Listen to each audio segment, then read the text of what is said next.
Hello everyone, welcome back to Smart Learning. আগত তোমালোকক যিসমূহ লেসন কৰোৱা হৈছে সকলোসমূহ পাৰ্ট ওয়াইজ কৰোৱা হৈছে আৰু এই লেসনটো তোমালোকক পাৰ্ট ওয়াইজে কৰাম। ইয়াতে চোৱা এসিড ক্ষাৰক আৰু লৱণ, এসিড বেস এণ্ড সল্ট, এইটো অধ্যায় 2 হয়। এইটো আমাৰ ক্লাছ 10ৰ চেপ্টাৰ 2। আজি আমি প্ৰথমে চিনাকি হওঁ এসিড কি, ক্ষাৰক কি আৰু লৱণ কি। প্ৰথমতে চোৱা অম্ল বা এসিড। অম্ল বা এসিড হৈছে কিছুমান এনেকুৱা পদাৰ্থ যিবোৰ সোৱাদত টেঙা আৰু যিসমূহ পানীত দ্ৰৱীভূত কৰিলে H+ অণু উৎপন্ন কৰে। লগতে আমি ইয়াক এনেধৰণেও আমি চিনি পাব পাৰোঁ যে আমি লিটমাছ কাগজ আমি ইয়াক দ্ৰৱ এটা দ্ৰৱীভূত কৰি চাব পাৰোঁ। ইয়াৰ গুণসমূহ এনেকুৱা ধৰণৰ হ'ব। যদি আমি নীলা লিটমাছ কাগজ দ্ৰৱটোত আমি তিয়াও তেতিয়া আমি ইয়াক ৰঙা কালাৰলৈ ৰূপান্তৰিত হোৱা দেখা পাম। তাৰপিছত আহিছোঁ আমি ক্ষাৰকলৈ। ক্ষাৰক অৰ্থাৎ বেছ, ই সোৱাদত তিতা আৰু ইহঁতকো আমি লিটমাছ কাগজৰ দ্বাৰা আমি ইহঁতক চিনি পাব পাৰোঁ। ইহঁতে কি কৰে, ৰঙা লিটমাছ কাগজক নীলা কৰে। এতিয়া আমাৰ মনত এটা প্ৰশ্ন নিশ্চয় উদয় হ'ব যে লিটমাছনো কি। লিটমাছ হৈছে এবিধ প্ৰাকৃতিক সূচক যাক আমি প্ৰকৃতিৰ পৰা আহৰণ কৰিব পাৰোঁ। ই কোনো বস্তু বা সামগ্ৰীৰ আম্লিক আৰু ক্ষাৰকীয় গুণ নিৰ্ণয় কৰাত আমাক সহায় কৰে। অৰ্থাৎ বস্তুটোৰ কি গুণ আছে, তাত আম্লিক গুণ আছে বা যিটো আমি এচিডিক গুণ বুলি কওঁ সেইটো আছে নে বেছিক বা ক্ষাৰকীয় গুণ আছে, সেইটো আমি এই লিটমাছৰ সহায়েৰে আমি তাক চিনাক্ত কৰিব পাৰোঁ।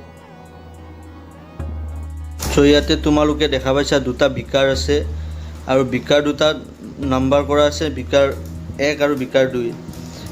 বিকাৰ 1 আৰু বিকাৰ 2টোত আমি কি কৰিম, দুখন লিটমাছ কাগজ লৈ তাত আমি তিয়াই দিম। যেতিয়া আমি ইয়াক তাত তিয়াই দিম তেতিয়া ইয়াৰ যিটো কালাৰ আছে, যিটো ৰং আছে, সেই ৰংটো সলনি হোৱা আমি দেখা পাম। যদি আমি নীলা লিটমাছ কাগজ আমি এটা দ্ৰৱত ডুবাই দিওঁতে ৰঙা কালাৰলৈ বা ৰঙা ৰঙলৈ ই পৰিৱৰ্তিত হোৱা আমি দেখা পাওঁ, তেতিয়া আমি ক'ব পাৰিম যে সেইটো এচিড বা অম্ল। আৰু যদি ৰঙা লিটমাছ কাগজ আমি কোনো এটা দ্ৰৱত বিকাৰ 1 বা বিকাৰ 2ত ডুবাই দিওঁতে যদি আমি ৰঙা লিটমাছ কাগজটো নীলা ৰঙলৈ পৰিৱৰ্তিত হোৱা দেখা পাওঁ, তেতিয়াহ'লে আমি ক'ব পাৰিম যে এইটো ক্ষাৰক। তেনেধৰণে আমি কোনো এটা বস্তুৰ ক্ষাৰ নে এচিডিক, ক্ষাৰকীয় নে এচিডিক সেইটো আমি নিৰ্ণয় কৰিব পাৰোঁ।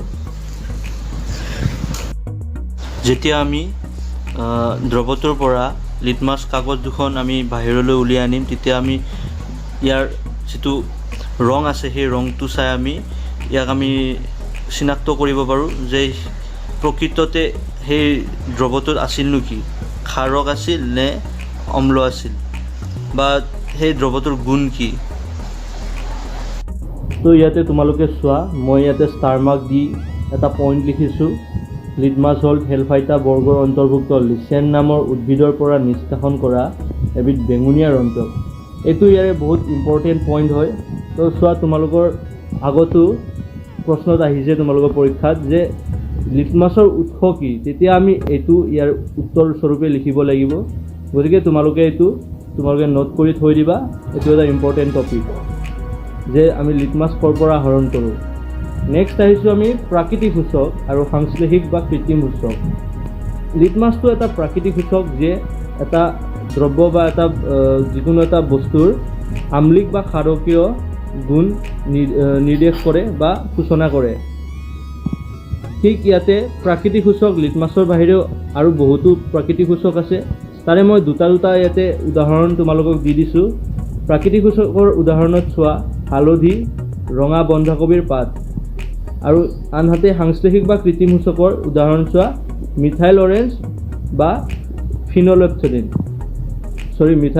আৰু ফিনলেপথেলিন। মানে যদি আমাৰ প্ৰশ্নটো এনেকৈ আহিব পাৰে যে দুবিধ প্ৰাকৃতিক সূচকৰ নাম লিখা, তেতিয়া আমি লিখিম হালধি আৰু ৰঙা বন্ধাকবিৰ পাত। আৰু যদি সোধে সাংশ্লেষিক বা কৃত্ৰিম সূচকৰ নাম লিখা, তেতিয়া আমি লিখিম মিথাইল অৰেঞ্জ আৰু ফিনলেফথেলিন। এতিয়া আমি নেক্সট টপিকলৈ আহিছোঁ, এচিড আৰু ক্ষাৰকৰ ৰাসায়নিক ধৰ্মৰ জ্ঞান। তো এই টপিকটোত চোৱা তোমালোকে, আমি ইয়াতে আমি কৰিম যে আমি আগতে পাই আহিছোঁ ৰঙৰ পৰিৱৰ্তনৰ দ্বাৰা সূচকসমূহৰ ৰঙৰ পৰিৱৰ্তনৰ দ্বাৰা পদাৰ্থ এটা আম্লিকতা বা ক্ষাৰকীয়তা গুণ আমি নিৰ্ধাৰণ কৰিব পাৰোঁ। লিটমাছ কাগজকে আদি কৰি বিভিন্ন ধৰণৰ সূচক যেনে ৰঙা বন্ধাকবিৰ পাত, হালধি আদিবোৰ সূচক যেতিয়া আমি কোনো এটা পদাৰ্থত আমি পৰীক্ষা কৰোঁ পদাৰ্থ এটাত, তেতিয়া যদি সেই সূচকটোৰ আমি ৰঙৰ সাল সলনি হোৱা দেখিবলৈ পাওঁ, তেতিয়া আমি তাৰ ক্ষাৰকীয় বা আম্লিক গুণ নিৰ্ধাৰণ কৰিব পাৰোঁ। আনহাতে চোৱা যে কিছুমান পদাৰ্থ এনেকুৱাও আছে যিবিলাকৰ আমি গোন্ধৰ মাধ্যমত আমি সিহঁতৰ মানে যিটো ক্ষাৰকীয় বা আম্লিক গুণ সেইটো আমি নিৰ্ধাৰণ কৰিব পাৰোঁ। সেই যিবোৰ পদাৰ্থ সেইসমূহ বা যিবোৰ সূচক সেইবোৰক কয় ঘ্ৰাণেন্দ্ৰিক সূচক, যিটো ইংলিছত কয় অলফেক্টৰী ইণ্ডিকেটৰ্ছ। অৰ্থাৎ সেই সূচকসমূহে যিদৰে কিছুমান সূচক যেনেকৈ লিটমাছ, সাধাৰণ উদাহৰণ এটা দিছোঁ লিটমাছে তাৰ ৰঙৰ সাল সলনিৰ দ্বাৰা আমাক সি বুজায় যে সেই পদাৰ্থটো আম্লিক নে ক্ষাৰকীয়। আনহাতে আন কিছুমান এনেকুৱা সূচক আছে যিয়ে আমাক এইটো সূচায় যে তেওঁ সেই বস্তুটোৰ সেই দ্ৰব্যটোৰ বা সেই যিটো পদাৰ্থটোৰ গোন্ধটো কেনেকুৱা, সেই গোন্ধটোৰ ওপৰত ভিত্তি কৰি আমি গম পাওঁ যে সেই পদাৰ্থটো আচলতে ধৰ্ম কি, আম্লিক নে ক্ষাৰকীয়।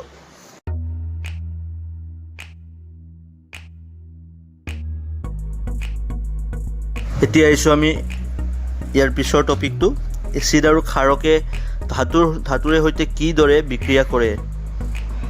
ইয়াতে এই তোমালোকৰ NCERT বুক মতে ইয়াতে পোনপ্ৰথমে এটা এক্সপেৰিমেণ্ট এটা আছে। ইয়াতে চোৱা, এক্সপেৰিমেণ্টটোৰ কাৰণে আমাক লাগিব এডাল ক্লেম ষ্টেণ্ড আৰু এটা টেষ্ট টিউব আৰু এডাল নলী, লগতে এটা বিকাৰ বা পানী থ'ব পৰা পাত্ৰ আৰু এডাল মমবাতি। লগতে আমি কি কৰিব লাগিব, তাতে যিটো টেষ্ট টিউব থাকিব, টেষ্ট টিউবটোত আমি 5 ml লঘু ছালফিউৰিক এচিড আৰু তাত জিংকৰ টুকুৰা কেইটামান আমি দিব লাগিব।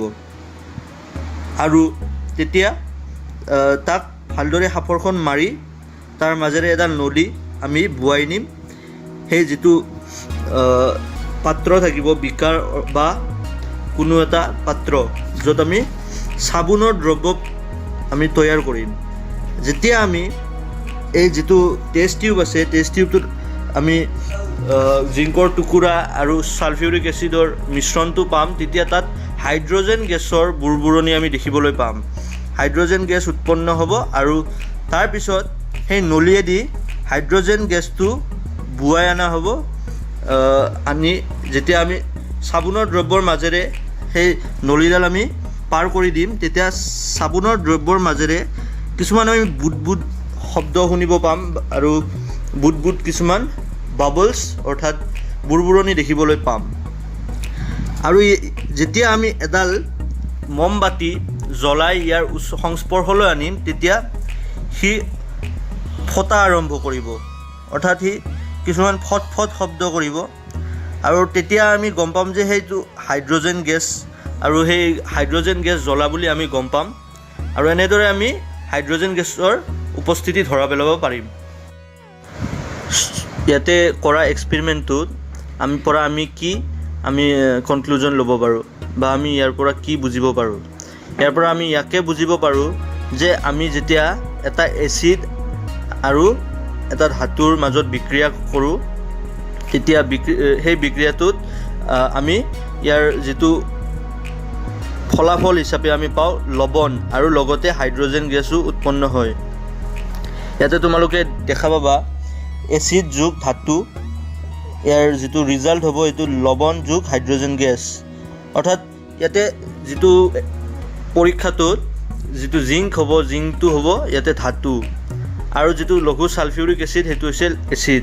যেতিয়া ইহঁত দুটাৰ মাজত বিক্ৰিয়া ঘটিব তেতিয়া আমি লৱণ পাম আৰু লগতে হাইড্ৰজেন গেছ আমি পাম।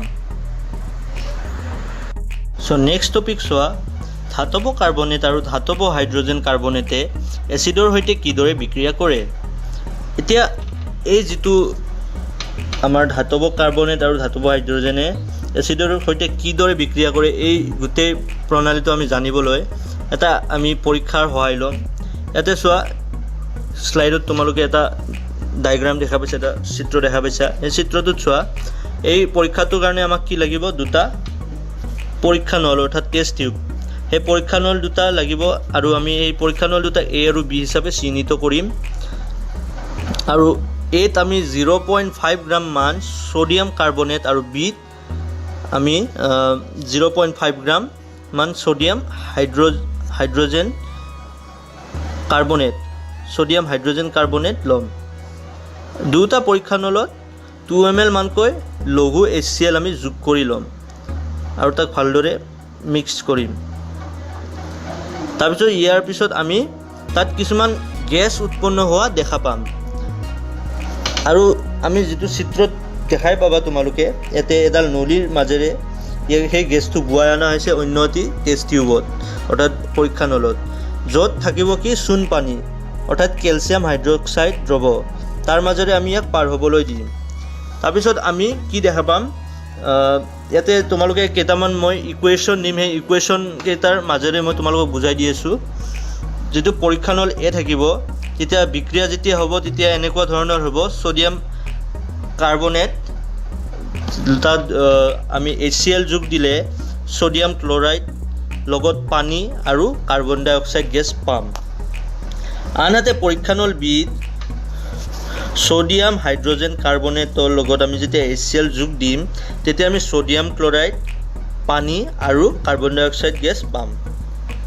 আনহাতে যিটো উৎপাদিত কাৰ্বন ডাই অক্সাইড গেছক অৰ্থাৎ আমি যিটো গেছ পাম কাৰ্বন ডাই অক্সাইড গেছ, সেই গেছটো যেতিয়া আমি চূণ পানীৰ মাজেৰে পঠিয়াম তেতিয়া ইয়াৰ ৰিয়েকশ্যনটো এনেধৰণৰ হ'ব, বিক্ৰিয়াটো এনেধৰণৰ হ'ব যে কেলছিয়াম হাইড্ৰক্সাইড যেতিয়া আমি কাৰ্বন ডাই অক্সাইডৰ লগত বিক্ৰিয়া কৰিব তেতিয়া আমি পাম কেলছিয়াম কাৰ্বনেট আৰু লগতে পানী পাম। কেলছিয়াম কাৰ্বনেট যিটো হয়, এইটো যিটো বগা অধক্ষেপ অৰ্থাৎ বগা তৰপ এটা, সেইটোৱে হৈছে কেলছিয়াম কাৰ্বনেট, আমি সেইটো বিক্ৰিয়াটোত দেখিবলৈ পাম।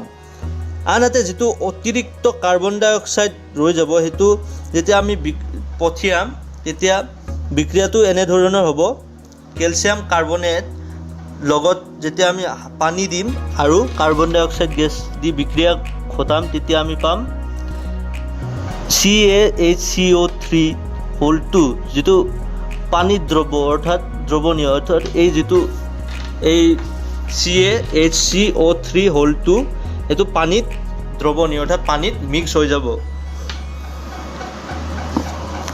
এইটো যিটো CaHCO3 2 ইয়াৰ যিটো নাম হ'ব সেইটো হ'ব কেলছিয়াম বাইকাৰ্বনেট, যাক আমি কেলছিয়াম বাইকাৰ্বনেট বুলি কওঁ, আৰু ই পানীত দ্ৰৱণীয়। চূণশিল, চক আৰু মাৰ্বল কেলছিয়াম কাৰ্বনেটৰ ভিন্ন ৰূপ। সকলোবোৰ ধাতৱ কাৰ্বনেট আৰু হাইড্ৰজেন কাৰ্বনেট এচিডৰ সৈতে বিক্ৰিয়া কৰি অনুৰূপ লৱণ, কাৰ্বন ডাই অক্সাইড আৰু পানী উৎপন্ন কৰে। আৰু এইখিনি কথাই আমি যদি এটা বিক্ৰিয়াৰ সহায়ত লিখিব যাওঁ তেতিয়াহ'লে এনেধৰণৰ হ'ব যে ধাতৱ কাৰ্বনেট বা ধাতৱ হাইড্ৰজেন কাৰ্বনেট যোগ এচিড, তেতিয়া আমি পাম লৱণ যোগ কাৰ্বন ডাই অক্সাইড যোগ পানী। অৰ্থাৎ যেতিয়া আমি ধাতৱ কাৰ্বনেট বা ধাতৱ হাইড্ৰজেন কাৰ্বনেটক আমি এচিডৰ লগত বিক্ৰিয়া কৰোঁ, বিক্ৰিয়াটোত লৱণ প্লাছ কাৰ্বন ডাই অক্সাইড আৰু পানী এই দুটা আমি এই তিনিটা আমি পাওঁ। লৱণৰ লগত কাৰ্বন ডাই অক্সাইড গেছ আমি পাম আৰু পানী পাম।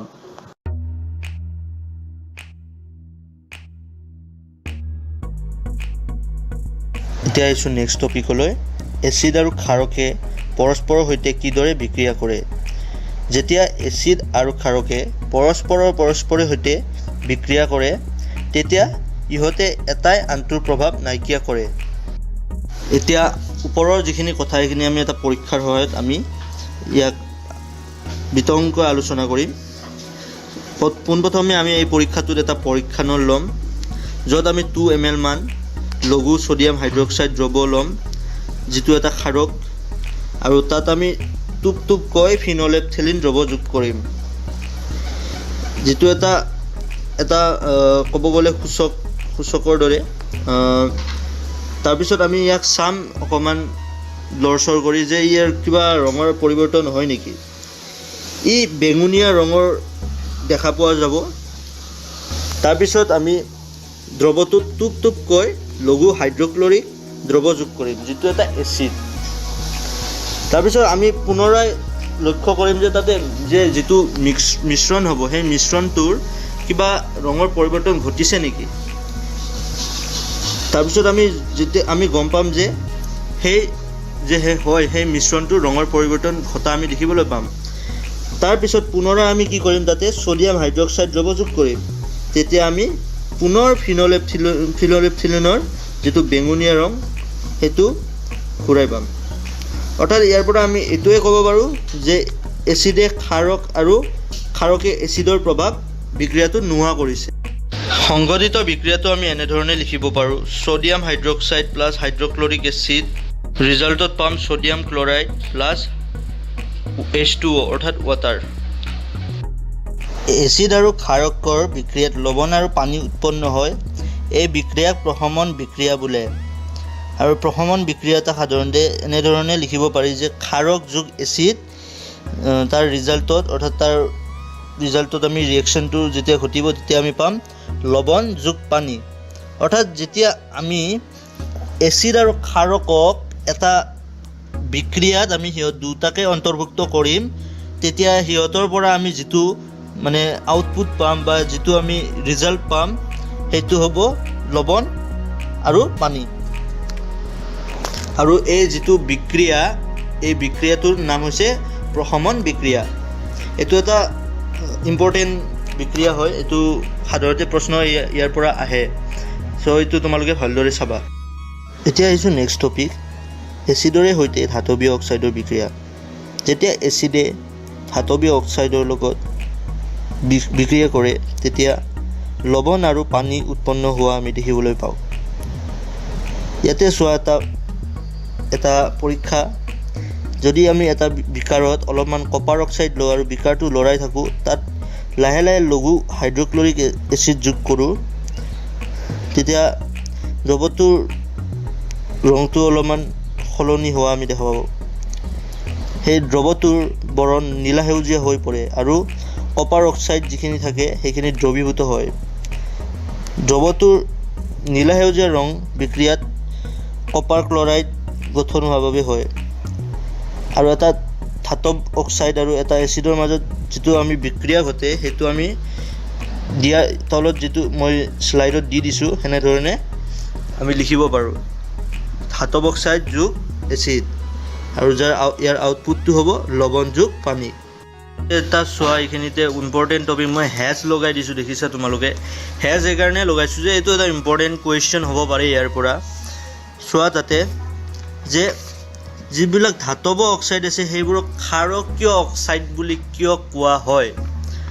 ইয়াৰ উত্তৰটো চোৱা যে ক্ষাৰক এটাই এচিড এটাৰ সৈতে বিক্ৰিয়াটোত নিচিনাকৈ ধাতৱ অক্সাইডসমূহ এচিড এটাৰ সৈতে বিক্ৰিয়া কৰি লৱণ আৰু পানী উৎপন্ন কৰে। সেইবাবে ধাতৱীয় অক্সাইডবোৰক ক্ষাৰকীয় অক্সাইড বোলা হয়। আমি আগতে কৰি আহিছোঁ যে এটা ক্ষাৰকে এচিড এটাৰ লগত যেতিয়া বিক্ৰিয়া কৰিব তাৰ যিটো আউটপুট হ'ব, ৰিজাল্ট হ'ব, তাৰ আমি পাম লৱণ আৰু পানী। ঠিক যেনেদৰে যেতিয়া ধাতৱীয় অক্সাইডৰ লগত এচিড এটা ৰিয়েকশ্যন কৰিব তেতিয়াও আমি ছেম ৰিজাল্টে পাম। গতিকে আমি ক'ব পাৰোঁ যে যিটো ধাতৱীয় অক্সাইড আছে তাক আমি ক্ষাৰকীয় অক্সাইড বুলিও ক'ব পাৰোঁ। আৰু এই প্ৰশ্নটো বহুবাৰ এইটো আহিছেও পৰীক্ষাত, তো এইটো অলপমান ইম্পৰ্টেণ্ট আছে। এতিয়া আহিছোঁ নেক্সট টপিকলৈ, অধাতৱীয় অক্সাইডসমূহৰ ক্ষাৰকৰ লগত বিক্ৰিয়া। ইয়াতে তোমালোকে চোৱা যে অধাতৱীয় অক্সাইডসমূহে ক্ষাৰকৰ লগত বিক্ৰিয়া কৰি লৱণ আৰু পানী উৎপন্ন কৰে, যিটো আমি আগতেও পাইছোঁ। ধাতৱীয় অক্সাইডসমূহে লৱণ আৰু পানী উৎপন্ন কৰে, এতিয়া অধাতৱীয় অক্সাইডসমূহে ইয়াতে লৱণ আৰু পানী উৎপন্ন কৰে। আৰু ইয়াতে ক্ষাৰকত থকা যিটো ধাতুৱে কাৰ্বন ডাই অক্সাইডৰ লগত বিক্ৰিয়া কৰি লৱণ উৎপন্ন কৰে। অধাতৱীয় অক্সাইডৰ হাইড্ৰজেন অক্সিজেনৰ লগত লগ হৈ পানী উৎপন্ন কৰে। আৰু এই বিক্ৰিয়াটো প্ৰশমন বিক্ৰিয়াৰ দৰেই, আৰু সেইকাৰণে ইয়াক এচিড ধৰ্মী বুলিও কোৱা হয়। উদাহৰণ দুটা চোৱা, কাৰ্বন ডাই অক্সাইড প্লাছ ছ'ডিয়াম হাইড্ৰক্সাইড, আমি কি পাম? ছ'ডিয়াম কাৰ্বনেট প্লাছ H2O অৰ্থাৎ ৱাটাৰ। আনহাতে যদি কেলছিয়াম হাইড্ৰক্সাইড প্লাছ কাৰ্বন ডাই অক্সাইড আমি কৰোঁ, তেতিয়া আমি পাম কেলছিয়াম কাৰ্বনেট প্লাছ H2O অৰ্থাৎ ৱাটাৰ। ইয়াতে যিটো গেছিয়াছ ষ্টেটৰ বাবে আমি যি লিখিম, একুৱাছটো আমি লিকুইড ফৰ্মত যেতিয়া আমি মিক্স আপ হৈ থাকিব তেতিয়া আমি একুৱাছ লিখিম, আৰু লিকুইডটোতো এইটো পূৰা ৱাটাৰ, পিয়'ৰ ৱাটাৰ।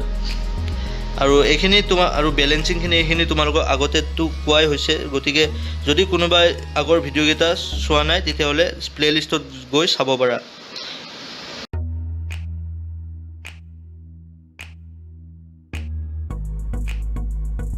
এতিয়া আমি আহিছোঁ নেক্সট টপিক, সকলো এচিড আৰু ক্ষাৰকৰ সাৰ্বজনীন গুণ।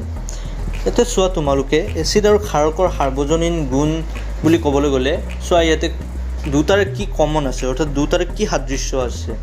এচিড আৰু ক্ষাৰক দুটাই কি কৰে? পানীৰ লগত বিক্ৰিয়া কৰে। অৰ্থাৎ আমি ইয়াক যেতিয়া পানীৰ সংস্পৰ্শলৈ আনিম, দুটাই বিক্ৰিয়া কৰিব পানীৰ লগত, মানে এচিডেও পানীৰ লগত বিক্ৰিয়া কৰিব আৰু ক্ষাৰকেও পানীৰ লগত বিক্ৰিয়া কৰিব। আৰু ইয়াতে কি হৈছে, ইয়াতে বহুতো এচিড আৰু ক্ষাৰক আছে যি দ্ৰৱণীয় প্ৰকৃতিৰ, অৰ্থাৎ ই ভালদৰে মিহলি হৈ যাব পাৰে কোনো এটা দ্ৰৱত বা পানীত। আৰু নেক্সট আছে ইয়াতে এচিড আৰু ক্ষাৰক দুটাই কি? ইলেক্ট্ৰলাইট। ইলেক্ট্ৰলাইট মানে ইহঁত দুয়ে বিদ্যুতৰ সুপৰিবাহী, অৰ্থাৎ এচিড আৰু ক্ষাৰকৰ মাজেৰে বিদ্যুৎ প্ৰবাহ সম্ভৱ হ'ব পাৰে। অৰ্থাৎ আমি যদি ইয়াৰ মাজেৰে আমি বিদ্যুৎ প্ৰবাহ কৰিব খোজোঁ, তেতিয়াহ'লে ইয়াৰ মাজেৰে আমি বিদ্যুৎ প্ৰবাহ কৰিব পাৰিম। তো ইয়াৰ পিছত চোৱা, এচিড আৰু ক্ষাৰক দুয়োৱে পানীত দ্ৰৱত আয়ন উৎপন্ন কৰে। যেতিয়া আমি এচিড আৰু ক্ষাৰক পানীৰ দ্ৰৱত যেতিয়া আমি ইয়াক মিহলি কৰিম, তেতিয়া ই আয়নলৈ ভাঙি দিয়ে, অৰ্থাৎ ই সিহঁতক নিজকে। চ' এইখিনিতে চোৱা, এটা আমি পৰীক্ষা কৰিম। এই পৰীক্ষাটোত তোমালোকে এটা চিত্ৰ দেখা পাইছা। চিত্ৰটোত তোমালোকে এটা বিকাৰ দেখা পাইছা। বিকাৰ এটা, আৰু তাতে আমি এটা কৰ্কৰ টুকুৰা লৈ তাতে দুটা গজাল আমি মাৰি ল'ম, আৰু বিকাৰটো 100 ml হ'ব লাগিব। তাতে আমি glucose, alcohol, hydrochloric acid, sulphuric acid আদি আমি তাতে দ্ৰৱকেইটা ল'ম। তাৰপিছত আমি কি কৰিম, যিটো কৰ্কৰ টুকুৰাৰ ওপৰত আমি দুটা গজাল মাৰিছিলোঁ, সেইটো আমি তলফালে বিকাৰৰ ৰাখি দিম চিত্ৰত দেখুওৱাৰ দৰে। আৰু তাৰপিছত আমি গজালৰ পৰা আমি ৱায়াৰেৰে, অৰ্থাৎ তাৰেৰে আমি সেইটো কি কৰিম, এটা বৰ্তনী আমি সাজি উলিয়াম, আৰু তাত আমি বাল্ব এটা, ছুইচ এটা আৰু বেটাৰী এটা লগাম। যিটো বেটাৰী হ'ব, বেটাৰীটো 6 ভল্টৰ হ'লে ভাল হয়। আৰু তাৰপিছত আমি বিকাৰটোত হাইড্ৰক্লৰিক এচিড ঢালি দিম। হাইড্ৰক্লৰিক এচিড ঢালি আমি চাম যে যিটো লাইট আছিল, সেই লাইটটো জ্বলিছে নে জ্বলা নাই। আমি দেখিবলৈ পাম যে লাইটটো জ্বলিব। ইয়াৰ কাৰণ কি?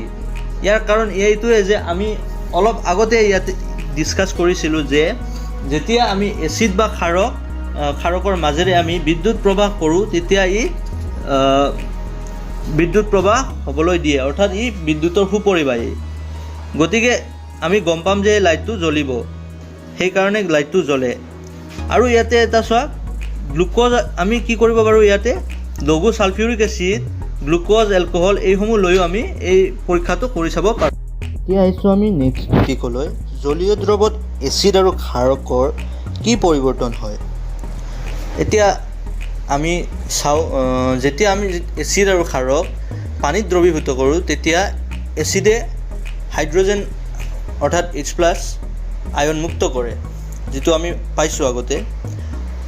আনহাতে ক্ষাৰকে পানীৰ লগত মিহলি হৈ হাইড্ৰক্সাইড আয়ন মুক্ত কৰে, যাক আমি OH- বুলিও কওঁ।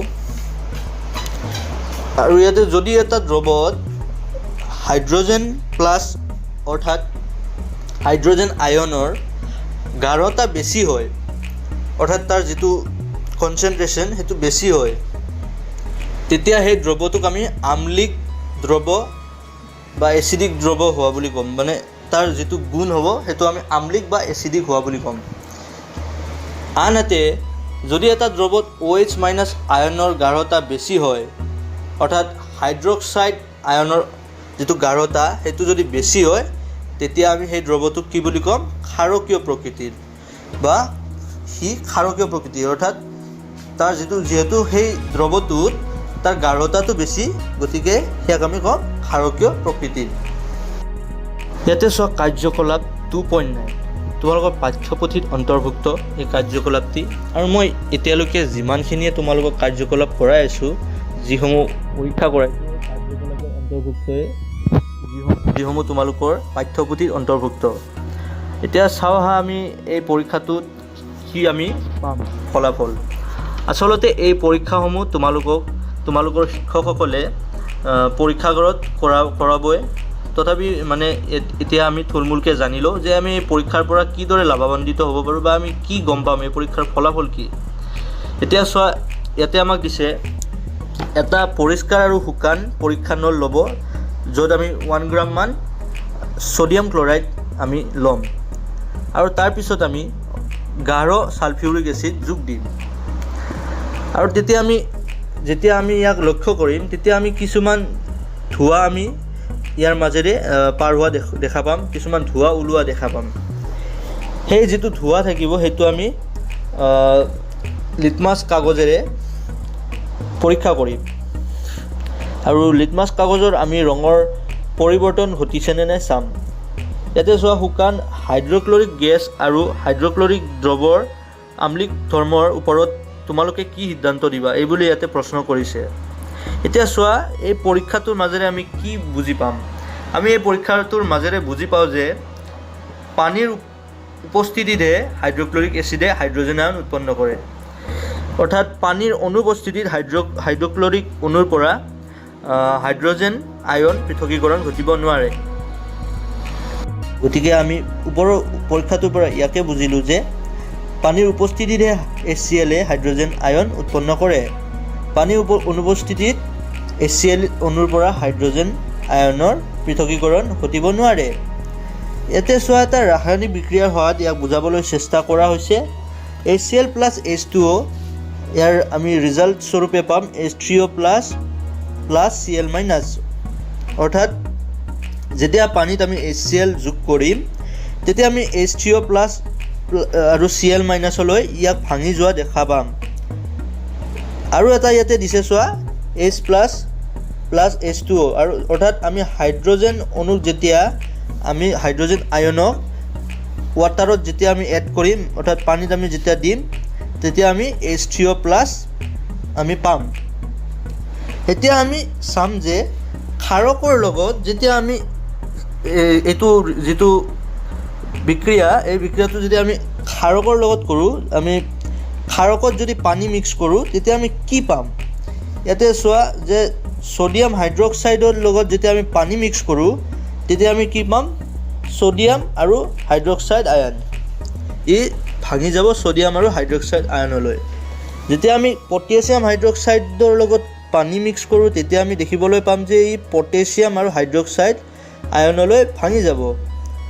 যেতিয়া আমি মেগনেছিয়াম অক্সাইডলৈ মেগনেছিয়াম হাইড্ৰক্সাইডলৈ লগত যেতিয়া আমি পানী যোগ কৰিম, তেতিয়া আমি দেখা পাম যে ই মেগনেছিয়াম আৰু হাইড্ৰক্সাইড অণুলৈ ভাঙি যাব, অৰ্থাৎ আয়নলৈ ভাঙি যাব। গতিকে আমি ওপৰৰ পৰীক্ষাটোৰ পৰা ইয়াকে বুজিলোঁ যে পানীৰ উপস্থিতিতহে HCl হাইড্ৰজেন আয়ন উৎপন্ন কৰে, পানীৰ অনুপস্থিতিত HCl অণুৰ পৰা হাইড্ৰজেন আয়নৰ পৃথকীকৰণ ঘটিব নোৱাৰে। ইয়াতে চোৱা, এটা ৰাসায়নিক বিক্ৰিয়াৰ সহায়ত ইয়াক বুজাবলৈ চেষ্টা কৰা হৈছে। HCl প্লাছ H2O, ইয়াৰ আমি ৰিজাল্ট স্বৰূপে পাম H3O প্লাছ Cl মাইনাছ, অৰ্থাৎ যেতিয়া পানীত আমি HCl যোগ কৰিম, তেতিয়া আমি H3O প্লাছ আৰু Cl মাইনাছলৈ ইয়াক ভাঙি যোৱা দেখা পাম। আৰু এটা ইয়াতে দিছে চোৱা H+ H2O, আৰু অৰ্থাৎ আমি হাইড্ৰজেন অণুক যেতিয়া আমি হাইড্ৰজেন আয়নক ৱাটাৰত যেতিয়া আমি এড কৰিম, এইখিনিতে চাবা যে কিছুমান ক্ষাৰক আছে যিসমূহ পানীত দ্ৰৱীভূত হয় আৰু OH- অৰ্থাৎ হাইড্ৰক্সাইড আয়ন উৎপন্ন কৰে।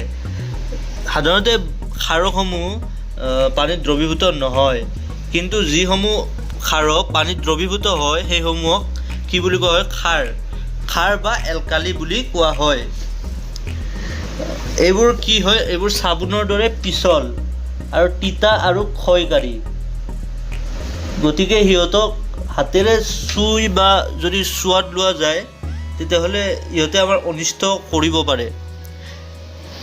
সকলো এচিড আৰু সকলো ক্ষাৰকে এচিডে H+ আয়ন আৰু ক্ষাৰকে OH- আয়ন উৎপন্ন কৰে পানীৰ লগত যেতিয়া বিক্ৰিয়া হয়, আৰু এইটো এটা প্ৰশমন বিক্ৰিয়া। আৰু এই প্ৰশমন বিক্ৰিয়াটোক আমি তলত দিয়া ধৰণে লিখিব পাৰোঁ: এচিড যোগ ক্ষাৰক, লৱণ যোগ পানী। আমি এচিড আৰু ক্ষাৰক যেতিয়া বিক্ৰিয়া কৰিম তেতিয়া লৱণ আৰু পানী পাওঁ।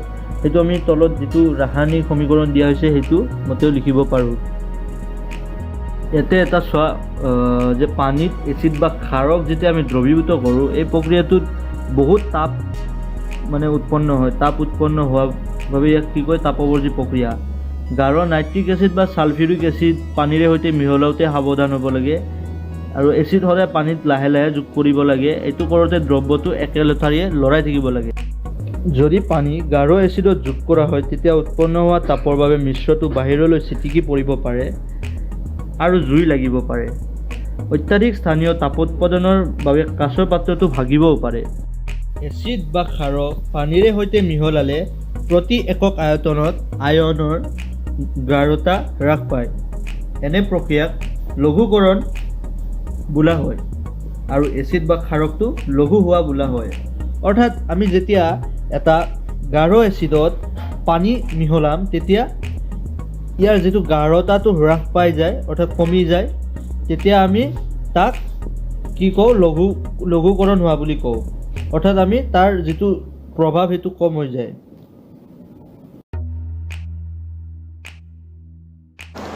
হেল্ল' গাইজ, আজি পুনৰ অন্য এটি পাৰ্টৰ সৈতে তোমালোকৰ ওচৰলৈ আহিছোঁ। মাজতে তোমালোকৰ পাৰ্ট ৱাইজ যিসমূহ মই কৰাই আছোঁ, পাৰ্টখিনি দিব পৰা নাছিলোঁ বিশেষ কাৰণত, কিন্তু এতিয়াৰ পৰা তোমালোকে পাই থাকিবা ভিডিঅ'সমূহ। আৰু সকলোৱে যাতে চেনেলটো ছাবস্ক্ৰাইব কৰে আৰু শ্বেয়াৰ কৰি দিয়ে অন্যসকললৈ, যাতে তেওঁলোকো লাভৱান্বিত হ'ব পাৰে। গতিকে আজি এই পাৰ্টটোত আমি আৰু কিছুমান নতুন নতুন টপিক ডিছকাছ কৰিম। গতিকে আহাছোঁ ভিডিঅ'টো ষ্টাৰ্ট কৰোঁ। চ' আজিৰ প্ৰথম টপিকটো হৈছে এচিড বা ক্ষাৰকৰ দ্ৰব্যটোৰ কিমান তীব্ৰ। এতিয়া আমি আগৰ পাৰ্টত ডিছকাছ কৰিছিলোঁ যে দ্ৰব্য এটাত এচিড বা ক্ষাৰক মিহলালে কি হয়?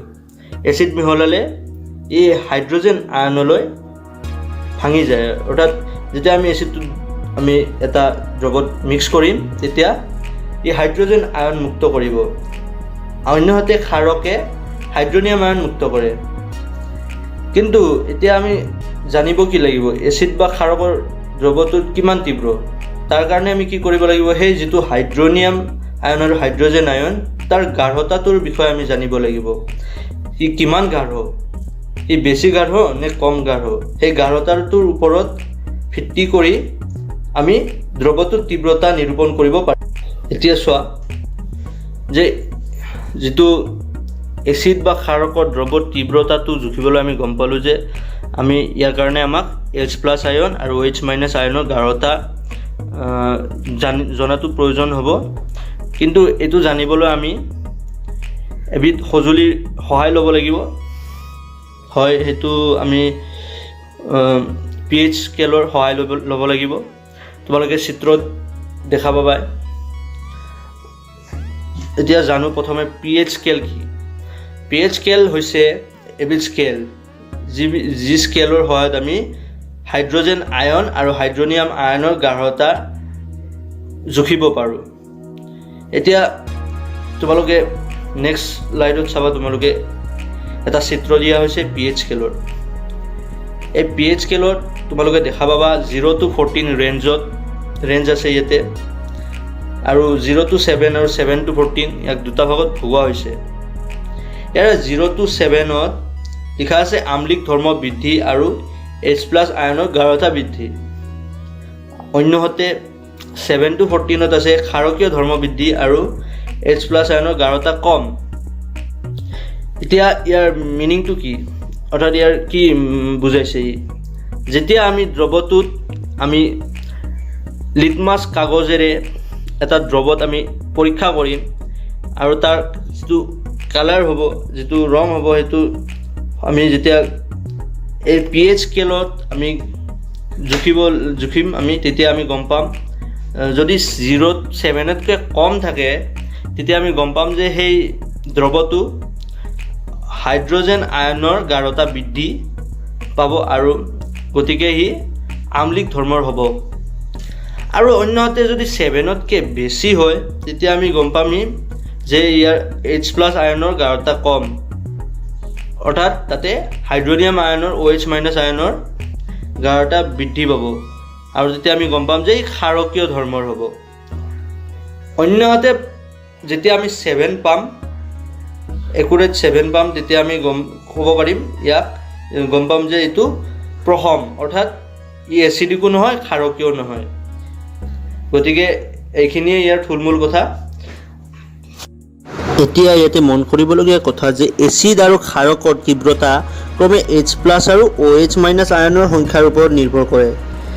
এই বিষয়ে আমি আগতো বিতংকৈ পঢ়ি আহিছোঁ যে কোনো এটা দ্ৰৱত আমি তীব্ৰতা, এচিড আৰু ক্ষাৰকৰ তীব্ৰতা জুখিবলৈ আমি পোনপ্ৰথমে সেই দ্ৰৱত থকা H+ আয়ন আৰু OH- আয়নৰ গাঢ়তা জোখ লৈছিলোঁ।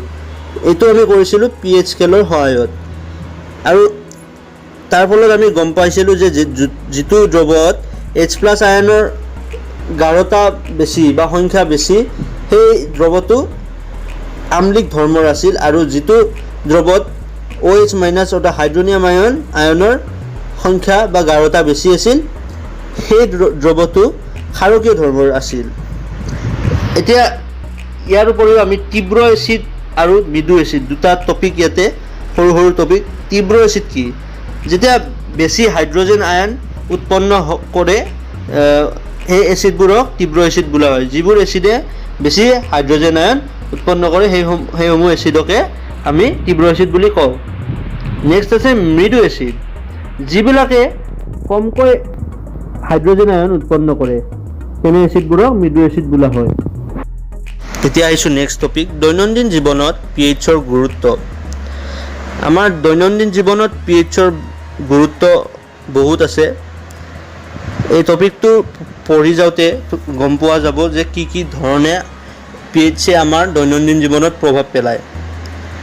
কিন্তু এইখিনিতে এটা প্ৰশ্ন ইয়াতে দিয়া আছে যে উদ্ভিদ আৰু প্ৰাণী pH সংবেদনশীল হয়নে? এই কথাটো আমি জানিব পাৰিম তলৰ টপিকটো যেতিয়া আমি পঢ়িম।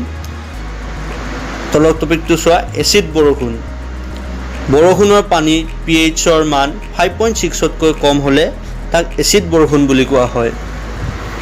অৰ্থাৎ যেতিয়া বৰষুণৰ পানীৰ pHটো 5.6তকৈ কম হয় তেতিয়া আমি তাক এচিড বৰষুণ বুলি ক'ম। এই এচিড বৰষুণ বুলি আমি কিয় ক'ম? কাৰণ আমি আগতে পঢ়ি আহিছোঁ যে কোনো এটা দ্ৰব্যত যেতিয়া pHৰ মান 7তকৈ কম হয় তেতিয়া ইয়াত এই দ্ৰব্যটোত থকা হাইড্ৰজেন আয়নৰ গাঢ়তা। এচিড বৰষুণৰ পানী নদীলৈ বৈ গ'লে নদীৰ পানীৰ pH হ্ৰাস পায়। এনেকুৱা নদীত জলজীৱ বৰ্তি থকাটো টান হৈ পৰে। অৰ্থাৎ এইমাত্ৰ কোৱাৰ দৰে যেতিয়া বৰষুণৰ পানী, এচিড বৰষুণৰ পানী নদীলৈ বৈ গৈ নদীত জমা হ'ব, তেতিয়া ইয়াৰ যিটো pHৰ পৰিমাণ সেইটো হ্ৰাস পাব, আৰু সেই pH কম হোৱাৰ বাবে ইয়াত হাইড্ৰজেন আয়নৰ গাঢ়তা বৃদ্ধি পাব, আৰু যাৰ ফলত সেই যি নদীৰ পানী আছিল সেই নদীৰ পানীখিনি আম্লিক ধৰ্মী হ'ব। আৰু আম্লিক ধৰ্মী হোৱা হেতুকে ইয়াত থকা বিভিন্ন ধৰণৰ জলজ জীৱ যেনে মাছ, কাছ আৰু বিভিন্ন ধৰণৰ জলজ উদ্ভিদসমূহৰ জীৱন বৰ্তাই ৰখাটো সম্ভৱ নহ'ব। অৰ্থাৎ এই সকলো জীৱৰ মৃত্যু হ'ব পাৰে। গতিকে এচিড বৰষুণে জীৱকুলৰ বাবে বহুত অপকাৰী হয়। এই জীৱকুলৰ বাবে এচিড বৰষুণ বহুতো অপকাৰী।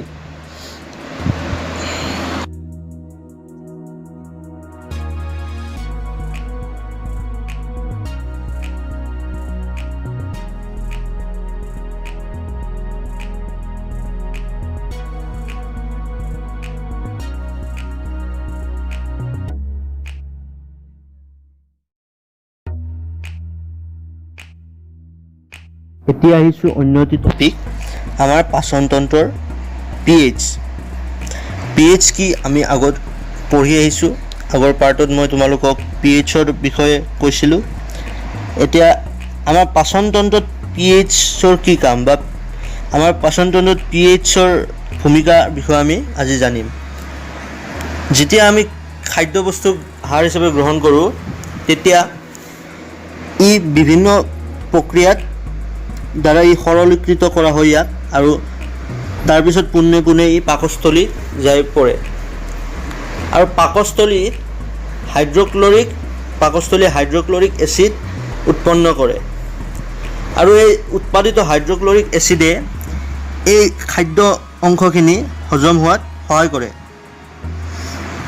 ইয়াৰ বিষয়ে জীৱন প্ৰক্ৰিয়া যিটো পাঠ নম্বৰ 6 আমি তাত বিতংভাৱে জানিম।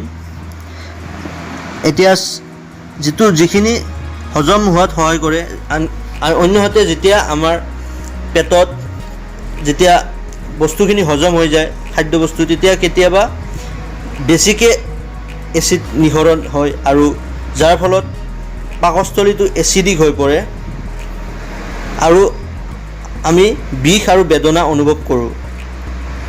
আৰু জ্বলা-পোৰা এই বিষ বেদনাৰ পৰা পৰিত্ৰাণ পাবলৈ আমি অম্লনাশক বা আমি যাক এণ্টাচিড বুলিও কওঁ, ক্ষাৰকক আমি অম্লনাশক বা এণ্টাচিড হিচাপে আমি ব্যৱহাৰ কৰোঁ। এই অম্লনাশকবোৰে অতিৰিক্ত এচিড প্ৰশমিত কৰে। মেগনেছিয়াম হাইড্ৰক্সাইড এটা মৃদু ক্ষাৰক, ইয়াক প্ৰায় এই উদ্দেশ্যত ব্যৱহাৰ কৰা হয়। অৰ্থাৎ এই যি হাইড্ৰক্লৰিক এচিড উৎপন্ন হ'ব পাকস্থলীত, সেই এচিডটো প্ৰভাৱ নাইকিয়া কৰিবলৈ আমি অম্লনাশক ব্যৱহাৰ কৰোঁ। এই অম্লনাশকৰ কাম হ'ল যে সেই এচিডটো প্ৰশমিত কৰা, অৰ্থাৎ তাৰ প্ৰভাৱ নাইকিয়া কৰা। ইয়াৰ উপৰিও ইয়াতে দিয়া হৈছে যে মেগনেছিয়াম হাইড্ৰক্সাইড এটা মৃদু ক্ষাৰক, আৰু ইয়াক এই উদ্দেশ্যত ব্যৱহাৰ কৰা হয়। অৰ্থাৎ যদি পৰীক্ষাত প্ৰশ্ন আহে যে এটা মৃদু ক্ষাৰকৰ নাম লিখা বা এটা অম্লনাশকৰ নাম লিখা, আমি তেতিয়া লিখিব লাগিব মেগনেছিয়াম হাইড্ৰক্সাইড। এতিয়া আহিছোঁ নেক্সট টপিক, pHৰ পৰিৱৰ্তন আৰু দন্তক্ষয়। সাধাৰণতে দন্তক্ষয় বুলিলে আমি আমাৰ দাঁতৰ ক্ষয়ৰ কথা বুজোঁ। অৰ্থাৎ আমি যেতিয়া আহাৰ খাই ভালদৰে মুখখন পৰিষ্কাৰ নকৰোঁ তেতিয়া দন্তক্ষয়ৰ সূচনা হয়। আৰু দন্তক্ষয়ৰ সূচনা হ'বলৈ মুখত pHৰ পৰিমাণ 5.5তকৈ কম হ'ব লাগিব। অৰ্থাৎ 5.5তকৈ কম, অৰ্থাৎ মুখত এচিড উৎপন্ন হ'লে তেতিয়া দন্তক্ষয়ৰ সূচনা হয়। আমাৰ শৰীৰৰ অন্যতম এক কঠিন পদাৰ্থ দাঁতৰ এনামেল, যিটো কেলছিয়াম ফচফেটেৰে গঠিত। ই পানীত দ্ৰৱীভূত নহয়, কিন্তু যেতিয়া pHৰ মাত্ৰা 5.5তকৈ কম হয় ই ক্ষয় যায়। আমি যেতিয়া আহাৰ খোৱাৰ পিছত মুখখন ভালকৈ পৰিষ্কাৰ নকৰোঁ তেতিয়া তাত কিছুমান শৰ্কৰা আৰু খাদ্য কণিকা ৰৈ যায়, আৰু সেই শৰ্কৰা খাদ্য কণিকাবোৰৰ ওপৰত বেক্টেৰিয়াই প্ৰভাৱ পেলায়। বেক্টেৰিয়াই সেইসমূহ খাদ্য কণিকা আৰু শৰ্কৰাসমূহ ভাঙি এচিডলৈ পৰিণত কৰে, আৰু সেই এচিডেই দন্তক্ষয়ৰ সূচনা কৰে। আমি গম পালোঁ যে দন্তক্ষয় কি আৰু কেনেধৰণে ই হয়, অৰ্থাৎ কেনেধৰণে ক্ৰিয়া কৰে। এতিয়া আমি এই দন্তক্ষয় প্ৰতিৰোধৰ বাবে কি কি কৰিব পাৰোঁ, আমি তাৰ বিষয়ে জানো আহা। দন্তক্ষয় প্ৰতিৰোধ কৰিবলৈ হ'লে আমি সদায় খাদ্য গ্ৰহণ কৰাৰ পিছত নিজৰ মুখখন ভালদৰে পৰিষ্কাৰ কৰিব লাগিব। ইয়াৰ উপৰিও আমি টুথপেষ্ট ব্যৱহাৰ কৰিব লাগিব দন্তক্ষয় প্ৰতিৰোধ কৰিবৰ কাৰণে, কাৰণ ই এক ক্ষাৰকীয় পদাৰ্থ যিয়ে মুখৰ ভিতৰত থকা pH-ৰ মাত্ৰা 5.5তকৈ কম হয় আমি জানো যেতিয়া দন্তক্ষয় হয়, কিন্তু যেতিয়া আমি টুথপেষ্ট ব্যৱহাৰ কৰিম তেতিয়া ই 5.5তকৈ বেছি হ'ব। অৰ্থাৎ যিটো 5.5তকৈ কম হ'লে pH-ৰ মাত্ৰা আমি জানো সি এচিডধৰ্মী হয়, আৰু যেতিয়া এচিড আৰু ক্ষাৰকে ক্ৰিয়া কৰিব তেতিয়া তাৰ এচিডৰ প্ৰভাৱটো নাইকিয়া হ'ব। গতিকে আমি দন্তক্ষয়ৰ পৰা ৰক্ষা পাব পাৰিম।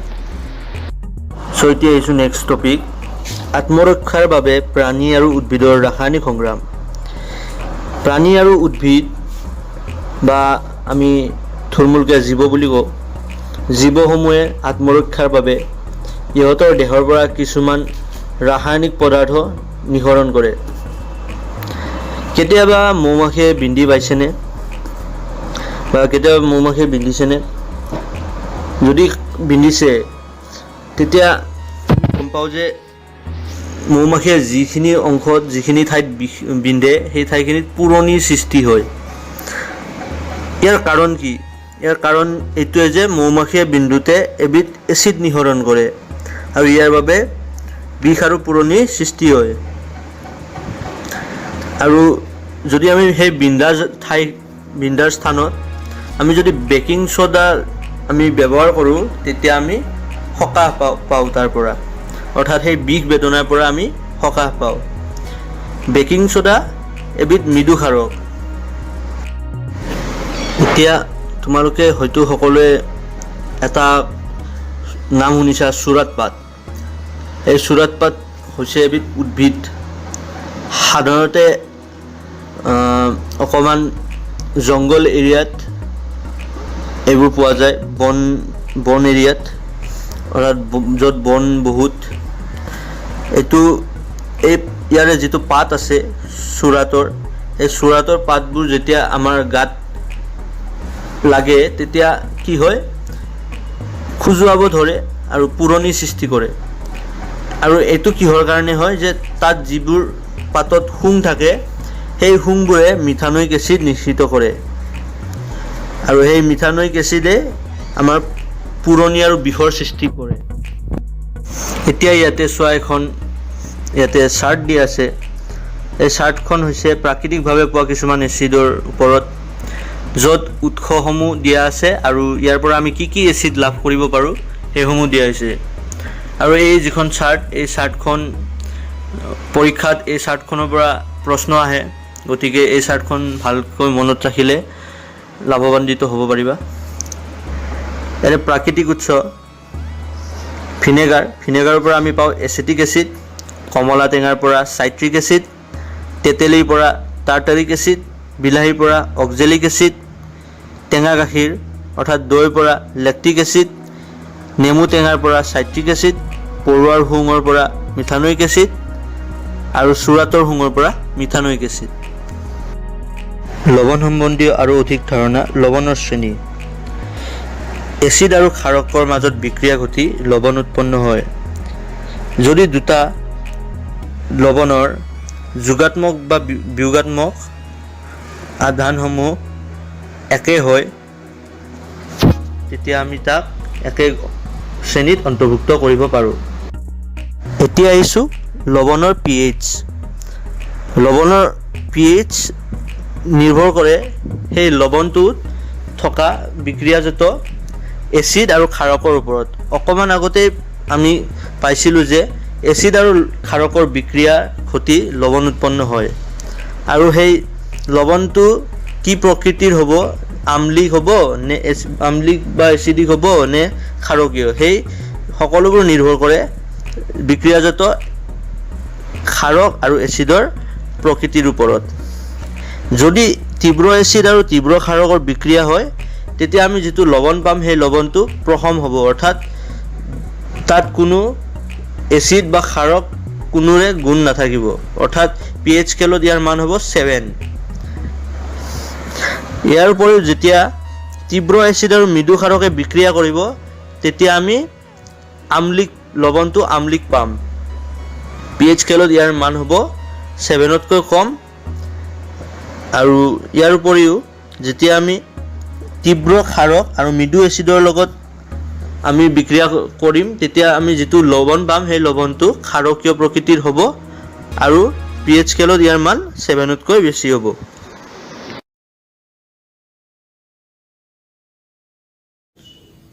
Hello' everyone. তোমালোক কেনে আছা? আজি তোমালোকৰ বাবে মই অন্য এটি পাৰ্ট লৈ আহিছোঁ। আৰু ইয়াৰ আগতে যদি কোনোবা চেনেলটোলৈ নতুনকৈ আহিছা তেতিয়াহ'লে চেনেলটো ছাবস্ক্ৰাইব কৰি ল'বা আৰু লগত থকা বেল আইকনটো টিপি থ'বা যাতে তোমালোকে নটিফিকেশ্যনসমূহ পাই থাকা। আৰু হয়তো এইটো লাষ্ট পাৰ্ট হ'ব পাৰে এই লেচনটোৰ, গতিকে আহা ভিডিঅ'টো ষ্টাৰ্ট কৰোঁ। আৰু ইয়াৰ লগতে এটা কথা যে তোমালোকে লাইক আৰু কমেণ্ট কৰিবা, তেতিয়া আমি অকণমান বেছিকৈ উৎসাহ পাম আৰু তোমালোকৰ বাবে নতুন নতুন ভিডিঅ'সমূহ আমি আনি থাকিম আগন্তুক সময়ত। গতিকে তোমালোকৰ লাইকসমূহে আমাক উৎসাহ দিব, প্ৰেৰণা দিব আৰু তাৰ বাবে কৰি দিবা লাইক। এতিয়া আমি আজি ভিডিঅ'টো ষ্টাৰ্ট কৰোঁ। আজি আমি কথা পাতিম লৱণৰ ওপৰত। এতিয়া পোনপ্ৰথমে আমিতো জানোৱে যে আমাৰ পৃথিৱী স্থলমণ্ডল আৰু জলমণ্ডল দুটা মণ্ডলে তিনিটা মণ্ডল, বিশেষকৈ স্থল, জল আৰু বায়ু আগুৰি আছে। তাৰ স্থলমণ্ডলৰ তুলনাত জলমণ্ডল বহুত বেছি আছে মানে আমাৰ পৃথিৱীত। আৰু যদিও জলমণ্ডল বেছি, আমি বিশুদ্ধ পানী অতি কম সংখ্যকে পাওঁ আৰু তাৰ অধিকাংশ অংশই যদিও সাগৰ মহাসাগৰত আমি পাওঁ, কিন্তু আমি সেইসমূহ ব্যৱহাৰ কৰিব নোৱাৰোঁ। ইয়াৰ কাৰণ আমি জানো, কাৰণ তাত লৱণযুক্ত হৈ থাকে আৰু সেইবাবে আমি ইয়াক ব্যৱহাৰ কৰিব নোৱাৰোঁ বা খাবও নোৱাৰোঁ। এতিয়া সেই যিসমূহ লৱণ, সেই লৱণসমূহ আমি বৃহৎ অংশত আমি সাগৰ মহাসাগৰসমূহত পাওঁ। আৰু সেইবোৰ আমি যেতিয়া লক্ষ্য কৰিলে তোমালোকে হয়তো বহুতেই সাগৰ দেখিছা বা যোনে দেখা নাই ভৱিষ্যতে যদি তোমালোকে যোৱা লক্ষ্য কৰিবা যে যেতিয়া আমি পোনপ্ৰথমে যেতিয়া সাগৰৰ পাৰত বালিসমূহত কি হয়, এই লৱণবোৰ জমা হৈ থাকে। বালিত বহুতে কি কৰে, সাগৰৰ পাৰৰ অঞ্চলৰ লোকে যে বালিত গাঁত খান্দি তাত পানী জমা হ'ব দিয়ে আৰু বাষ্পীভৱন প্ৰক্ৰিয়াৰ ফলত সেই তাত লৱণ পানীখিনি নাথাকে আৰু লৱণখিনি থাকি যায় আৰু তেনেকৈ বহুতে লৱণ পায়। কিন্তু এই লৱণসমূহ সম্পূৰ্ণ শুদ্ধ নহয়। যিসমূহ আমি খাওঁ সেইসমূহ সাধাৰণতে সেই লৱণসমূহ পিউৰিফিকেশ্যন কৰা হয় বা শুদ্ধিকৰণ কৰা হয়। আৰু এই যিবোৰ লৱণ আমি সাগৰৰ পাৰত পাওঁ সেই লৱণসমূহ বহুত অশুদ্ধিযুক্ত হৈ থাকে আৰু ইহঁতৰ স্ফটিকবোৰ অৰ্থাৎ দানাবোৰ বহুত ডাঙৰ ডাঙৰ থাকে। আৰু লক্ষ্য কৰিলে ভালদৰে গম পাবা যে সেইসমূহ মুগা বৰণৰ হয়, সচৰাচৰ মুগা বৰণৰ হয়, কাৰণ তাত বহুতো অশুদ্ধি যুক্ত হৈ থাকে। আৰু ইয়াক কি বুলি কোৱা হয়, খনিজ লৱণ বুলি কোৱা হয়। গতিকে আমি গম পালোঁ যে খনিজ লৱণ বুলি কাক কোৱা হয়। এতিয়া আমি পঢ়িম যে এই খোৱা লৱণ যিটো আমি খাওঁ, খোৱা লৱণটোৰ আমি কেনেধৰণে আমি তাক ব্যৱহাৰ কৰিব পাৰোঁ। এই খোৱা লৱণ আমি অত্যাৱশ্যকীয় বস্তু আমাৰ খোৱা লৱণটো। ইয়াৰ সহায়ত আমি অন্য ধৰণৰ আমাৰ নিত্য যি ব্যৱহৃত সামগ্ৰী যেনে sodium hydroxide, bleaching powder, baking soda, কাপোৰ ধোৱা ছ'ডা, এই সকলোবোৰ আমি ইয়াৰ দ্বাৰা আমি প্ৰস্তুত কৰিব পাৰোঁ খোৱা লৱণৰ পৰা। গতিকে এতিয়া আমি চাওঁ যে এই বস্তুসমূহ কেনেদৰে আমি খোৱা লৱণৰ পৰা আমি আহৰণ কৰিব পাৰোঁ। এতিয়া চোৱা, এতিয়া আমি আহিছোঁ ছ'ডিয়াম হাইড্ৰক্সাইড। ছ'ডিয়াম হাইড্ৰক্সাইড আমি কেনেদৰে আমি ইয়াক প্ৰস্তুত কৰিব পাৰোঁ। ছ'ডিয়াম ক্লৰাইডৰ এটা জলীয় দ্ৰৱৰ মাজেৰে বিদ্যুৎ প্ৰৱাহ কৰিলে ই বিযোজিত হৈ ছ'ডিয়াম হাইড্ৰক্সাইড উৎপন্ন কৰে, যাক আমি ব্ৰাইন বুলি কওঁ।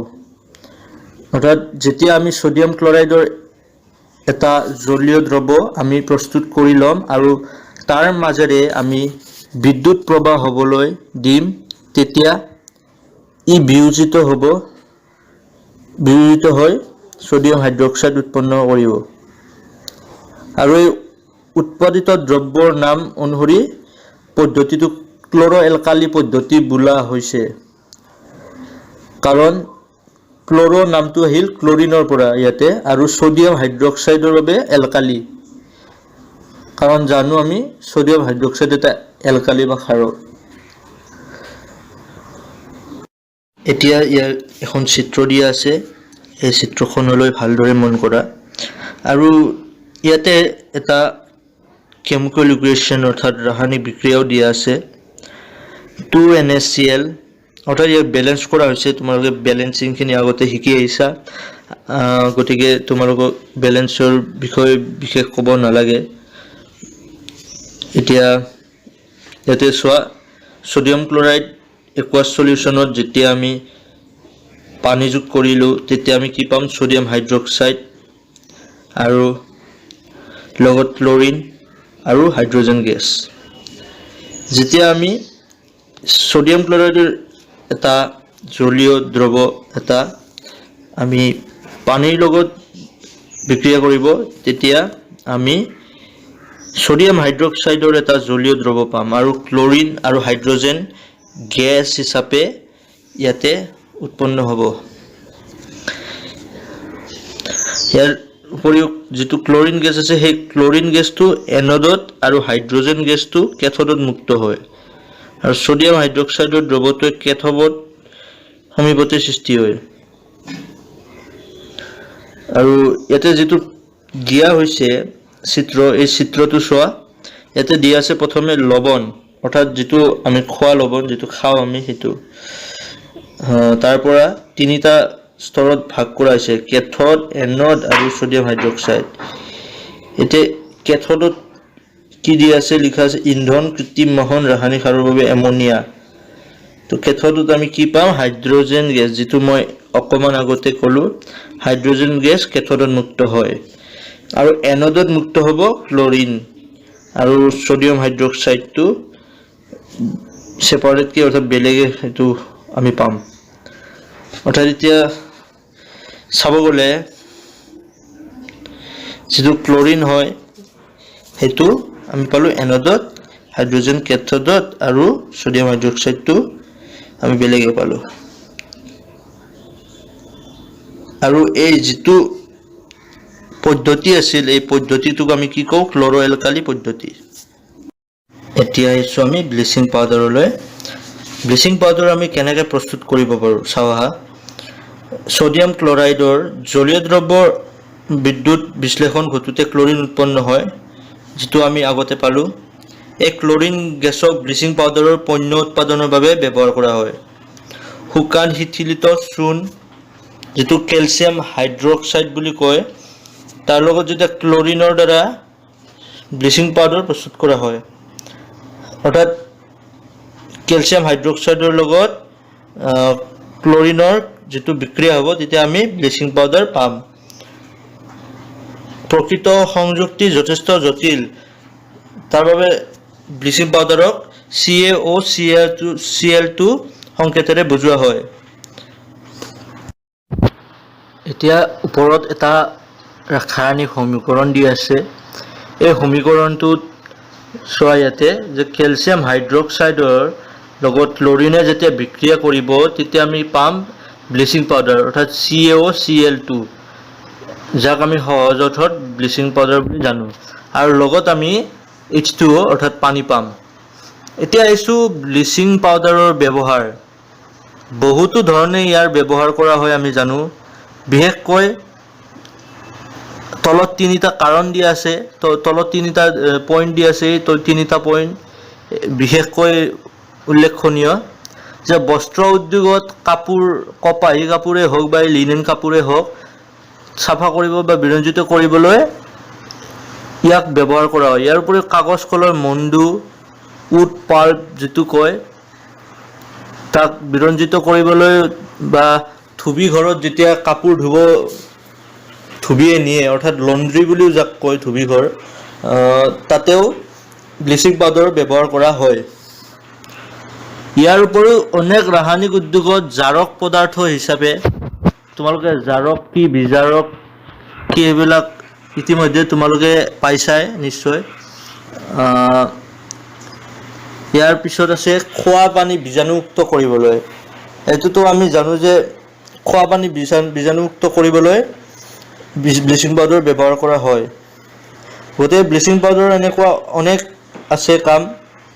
ইয়াতে তিনিটা পইণ্ট দিয়া আছে আৰু এই তিনিটা পইণ্ট বিশেষভাৱে উল্লেখনীয়। এতিয়া আহিছোঁ আমি বেকিং ছ'ডালৈ। বেকিং ছ'ডা আমি সাধাৰণতে জানো, যেতিয়া আমাৰ ঘৰত আমাৰ মায়ে বা আমাৰ ঘৰত যেতিয়াই পকৰি বনায়, বহুত জেগাত ইয়াক ফুলৰি বুলিও কোৱা হয়, ক'ৰবাত পকৰি বুলিও কোৱা হয়, যি হওক, মানে যেতিয়া বনায় তেতিয়া এটা ইয়াতে বেকিং ছ'ডা যোগ কৰে। হয়তো তোমালোকে প্ৰত্যেকেই লক্ষ্য কৰিছা। ইয়াৰ উপৰিও যেতিয়া কোনো বস্তু ভালদৰে সিজাবলৈ হ'লে তাতো বেকিং ছ'ডা যোগ কৰা হয়। এতিয়া এই বেকিং ছ'ডাটো আচলতে হৈছে কি, ইয়াৰ ৰাসায়নিক নাম হৈছে ছ'ডিয়াম হাইড্ৰজেন কাৰ্বনেট, যাক আমি NaHCO3 বুলিও লিখিব পাৰোঁ। এতিয়া ইয়াৰ ৰিয়েকশ্যনটো চোৱা, ইয়াৰ সমীকৰণটো চোৱা, কি ধৰণে আমি ইয়াক পাওঁ। যেতিয়া ছ'ডিয়াম ক্লৰাইডৰ লগত আমি পানী আৰু কাৰ্বন ডাই অক্সাইড আৰু এমনিয়া যোগ কৰিম, তেতিয়া আমি এই বিক্ৰিয়াটোত উৎপন্ন হ'ব এমনিয়াম ক্লৰাইড আৰু লগতে ছ'ডিয়াম হাইড্ৰজেন কাৰ্বনেট, অৰ্থাৎ আমি বেকিং ছ'ডা আমি পাম। এতিয়া ইয়াতে দিয়া আছে যে ৰন্ধা বঢ়া কৰোঁতে যেতিয়া তাপ দিয়া হয় তেতিয়া তলৰ বিক্ৰিয়াটো ঘটে। অৰ্থাৎ যেতিয়া বেকিং ছ'ডা আমি গৰম কৰিম, তাক তাপ দিম, তেতিয়া তলত যিটো বিক্ৰিয়া দিছে সেইটো ঘটিব যে ছ'ডিয়াম হাইড্ৰজেন কাৰ্বনেট, যেতিয়া আমি তাক তাপ প্ৰয়োগ কৰিম তেতিয়া ছ'ডিয়াম কাৰ্বনেট উৎপন্ন হ'ব আৰু লগতে পানী অৰ্থাৎ H2O আৰু কাৰ্বন ডাই অক্সাইড গেছ উৎপন্ন হ'ব। আৰু ইয়াতে তলত লিখা আছে যে ছ'ডিয়াম হাইড্ৰজেন কাৰ্বনেটৰ অনেক ঘৰুৱা ব্যৱহাৰ আছে, যিটো আমি এইমাত্ৰ আলোচনা কৰিলোঁ। এতিয়া আহিছোঁ আমি ছ'ডিয়াম হাইড্ৰজেন কাৰ্বনেটৰ ব্যৱহাৰ। বেকিং পাউডাৰ প্ৰস্তুত কৰিবলৈ আমি ইয়াক ব্যৱহাৰ কৰোঁ। ইয়াৰ উপৰি ই বেকিং ছ'ডা অৰ্থাৎ ছ'ডিয়াম হাইড্ৰজেন কাৰ্বনেট আৰু টাৰ্টাৰিক এচিডৰ দৰে ভক্ষণীয় মৃদু এচিডৰ মিশ্ৰণ, অৰ্থাৎ ইয়াতে কিছু পৰিমাণে এচিড যোগ হৈ থাকে।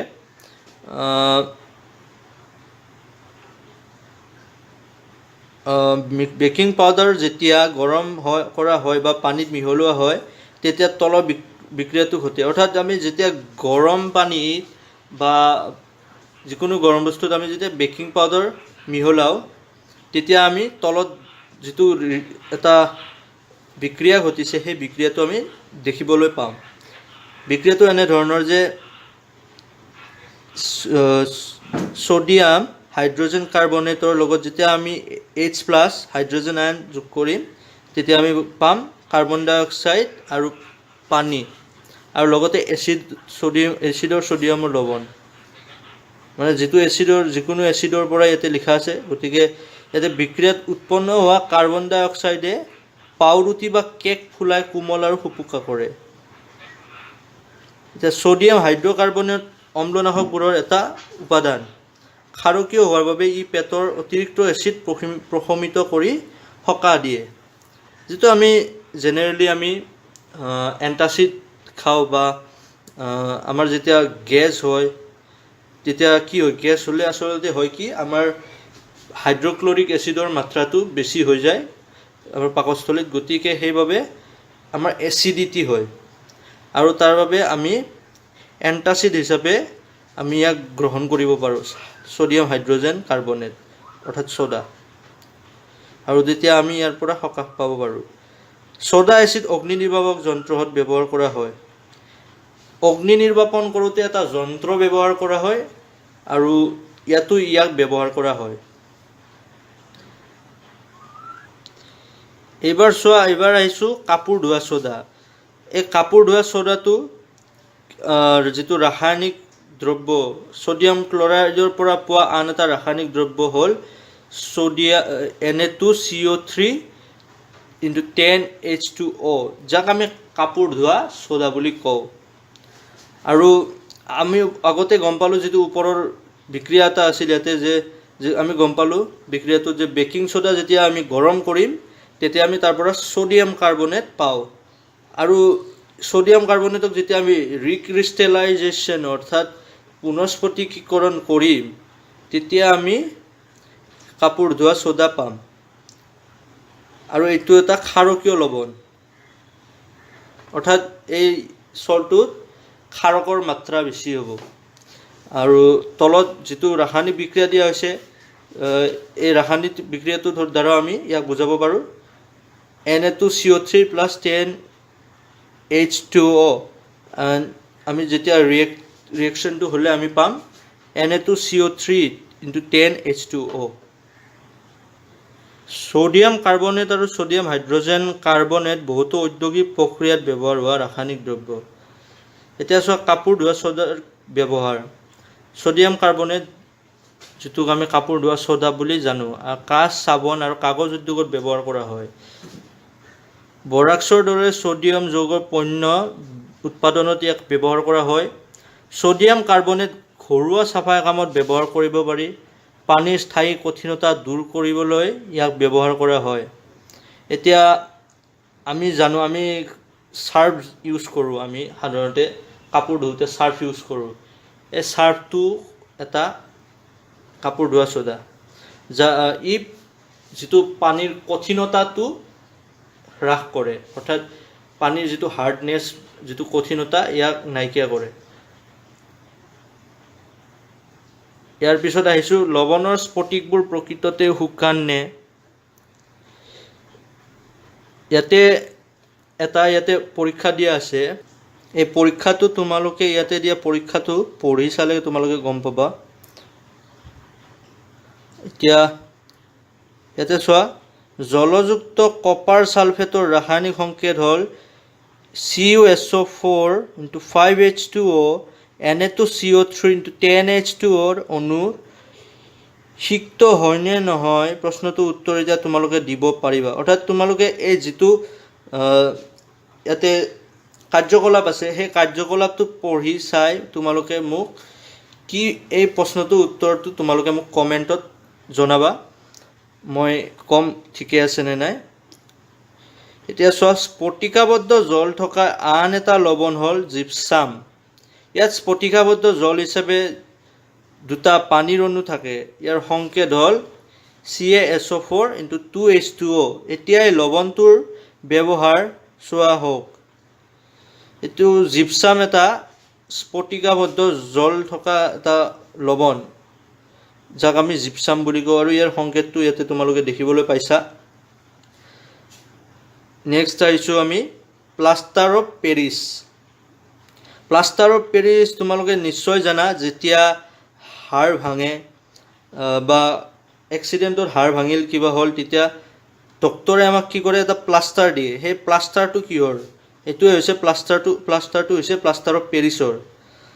এতিয়া চোৱা প্লাষ্টাৰ অফ পেৰিছ কি? জিপছামক 373 কেলভিন উষ্ণতাত উত্তপ্ত কৰিলে পানীৰ অণু হেৰুৱাই কেলছিয়াম ছালফেট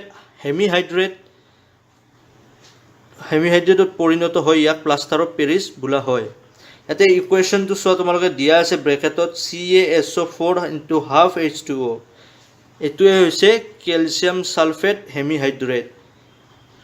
আৰু যেতিয়া আমি জিপছামক 373 কেলভিনত গৰম কৰিম তেতিয়া পানীৰ যিটো অণু থাকে সেই পানীৰ অণু হেৰুৱাই কেলছিয়াম ছালফেট হেমিহাইড্ৰেটলৈ পৰিণত হ'ব, আৰু তাকে আমি কি ক'ম? Plaster of Paris. ডাক্তৰে ভগা হাড় সঠিক স্থানত ধৰি ৰাখিবলৈ প্লাষ্টাৰ হিচাপে ইয়াক ব্যৱহাৰ কৰে, যিটো মই অকণমান আগতে ক'লোঁ। প্লাষ্টাৰ অফ পেৰিছ এবিধ বগা পাউডাৰ পানী মিহলালেই পুনৰ জিপছামলৈ পৰিৱৰ্তিত হয় টান গোটা পদাৰ্থত পৰিণত হয়। আৰু ইয়াতে তোমালোকে যিটো ইয়াৰ ৰাসায়নিক বিক্ৰিয়া এইটো ইয়াতে তোমালোকে দেখা পাইছাই। আৰু প্লাষ্টাৰ অফ পেৰিছক পুতলা ঘৰ সজোৱাৰ সামগ্ৰী মসৃণ তল সাজিবৰ বাবে ব্যৱহাৰ কৰা হয়।